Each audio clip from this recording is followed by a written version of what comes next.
Hi, I'm Isabella Chackman, reporting for SPARTAN TV. Have you ever wondered what academic probation is, if it's either a remedial or a punishment? Well, today we're going to look into that. Academic probation is exactly the way it sounds. It's a probationary period where we identify students that are struggling in a class or two or three or how many ever they are struggling in. And we notify the student and the family that they are struggling in the particular courses. We then try to come up with some type of reasonable plan for helping them get back on track. And the academic probation policy really has at its heart that goal. As students, when they are intentionally looking at their areas of struggle and then being intentional about putting forth some focused effort with some focused support, you can begin to see some real improvement, and that's the goal. I mean, it doesn't really help, like, just by saying, like, oh, you're on academic probation, go to 8th period, go to extra help, like, it's gonna bring your grades up. Like, it's really not. Like, by going to 8th period, just, like, bring your grades up by doing what you need to do.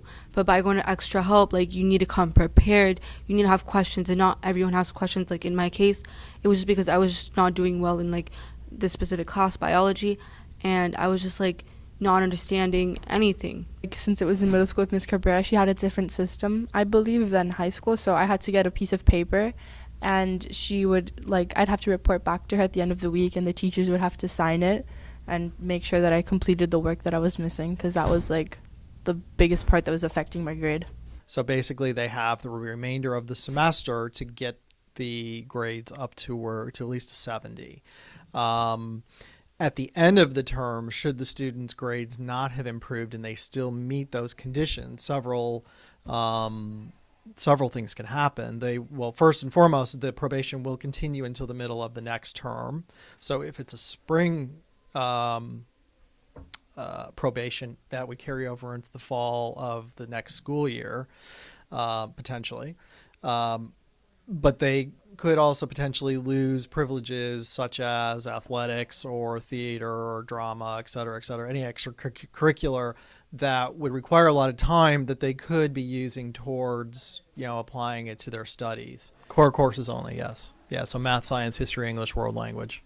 The student ultimately has to own their own academic trajectory, right? And so our teachers are there to support them. But at the end of the day, they're the ones that have to do the work. And we want to put in place a plan for them that's manageable, but nevertheless is something they ultimately have to own. Well, I am thankful for this program because, like, it keeps you, like, motivated. In some ways, like, my friends' schools, they don't have that program. Like, if you fail, like, too bad for you. But in this program, it does help, but, like, it can be improved. No one wants to be a failure. Everyone wants to be a champion. So it's good to have a supportive system. I'm Isabella Chackman, signing out.